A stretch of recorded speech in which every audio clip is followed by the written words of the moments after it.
HIV and AIDS activists are worried about the increasing HIV prevalence among the youth in East African Community region. The concern was highlighted at the Fierce Awards held at Imperial Royal Hotel in Kampala to recognize individual women who have tirelessly fought to end HIV prevalence among the girl child and women. The Fierce Awards were organized by the International Community of Women Living with HIV and AIDS in East Africa, where 5 outstanding women were awarded for the extraordinary performance to end the scourge.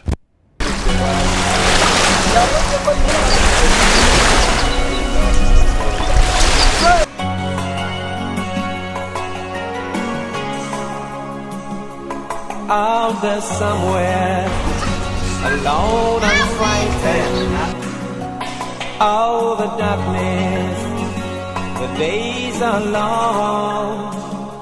Life been hiding, now more making new contact, now more loving on. People have moved from stigmatizing people with AIDS to stigmatizing the AIDS response. It is now 41 years since the first Ugandan was diagnosed with human immune deficiency virus, HIV, and acquired immune deficiency syndrome, AIDS, in 1982 at Kasensero landing site on Lake Victoria. Struggle has been challenging, as all struggles are, but because God is with us in the struggle, we have experienced love and grace that we need to do this work. Now I am counting my 31st year of doing this ministry, and we've seen a lot of miracles and breakthroughs along the way. Some people started calling me the living Rwanda, and I have lived that long. I was 37 when I got HIV. I'm now 75. So really, I think that alone makes me happy. HIV is about to go. As women, we are committed to ending AIDS by 2030 because we have the tools, we have the resources, we have the expertise, and we are motivated to do that. All we need is everybody to join us in the movement that we have created so that we are able to get where we need to get. Tested HIV in 1997, was living outside, came back to Uganda, found a country which was really doing well. Actually, Uganda is one of those icon countries where fighting stigma, fighting the epidemic started many years ago, and we are very proud of our own country. There were a number of interventions globally which saw Uganda bring down the HIV prevalence from over 13% to about 5.5% nationally. According to renowned HIV and AIDS activist and Director of Health and Community Outreaches in Operation Wealth Creation, Major Retired Rabaramira Ruranga, the current HIV prevalence among the youth population is worrying. Actually very, very much disappointed because I thought by this time nobody would be getting infected with HIV. But I'm still seeing so many numbers. We are 1.4 million people who are living with HIV, and many, especially ladies, are getting infected every day. And I am wondering what has happened or what has not happened. Another HIV and AIDS activist and first religious leader to declare his HIV status in Uganda, Dr. Gideon Byamugisha, is equally worried that HIV and AIDS stigma is failing all the efforts they had set to end HIV by 2030. The stagnancy that we are experiencing is being caused by inequalities of access. Once we have the science, we have everything, now we are remaining with how come that some people access medicine, others don't? How come that some people access love and grace and support from their faith communities and others don't? What is the criteria that people use to give me, like me, I've been loved and supported and gracious, but there are people like me who are positive and struggling. So akasenge, where do people put the line and say ono tumwagale, ono tetumwagala? So we have that inequality of access. to 3 areas. One is the youth empowerment, skilling, and accompaniment. And the Bible says, train a child the way they should go, and you will sure they will never depart. But we have so many young people, they are not in education, they are not in employment, they are not in training. How is that young person going to protect themselves from HIV? And if they are already positive, how are they going to prevent transmitting the virus to others? So that's one critical area that people who are interested in fighting AIDS and winning should look at. Number 2 is inequalities around safe behaviors and practices. There are people whose daily life make it sure that when they want to choose the safe behavior, they choose the unsafe one. The unsafe ones are the easiest, they are the popular, and they are almost the routine. While the unsafe ones are rare, they are not even popular, and you can't choose them because of the type of life you are leading. No employment, you are in slum areas, the men are pressurizing you, no one is talking about male power.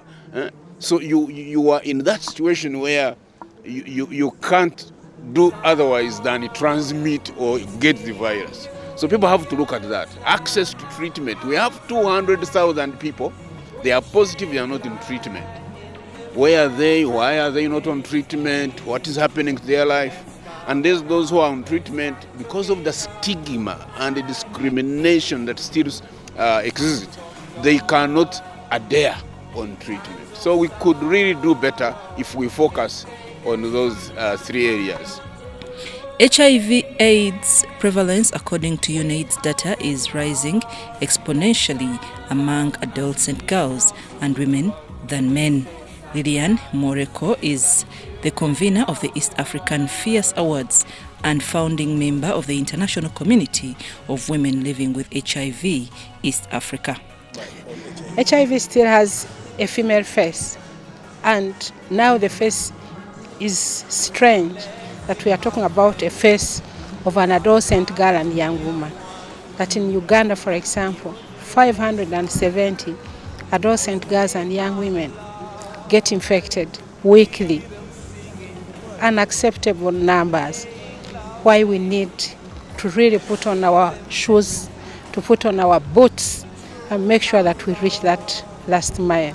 We need to eliminate new HIV infections in children, in young people, in everybody. We need to exploit and use all the preventive tools that we have. We are lucky now that we have all these tools. The country director for the U.S. President's Emergency Plan for AIDS Relief, PEPFAR, Mary Bogman, who represented the U.S. ambassador to Uganda, says the U.S. Embassy in Uganda is worried by the upsurge of HIV prevalence among the youth, specifically the adolescent girls. HIV prevalence among adolescent girls and young women aged 15 to 24 is more than double that of boys the same age. Even more concerning is the fact that rates of new infections remain 3 times higher among adolescent girls and young women than among boys and young men.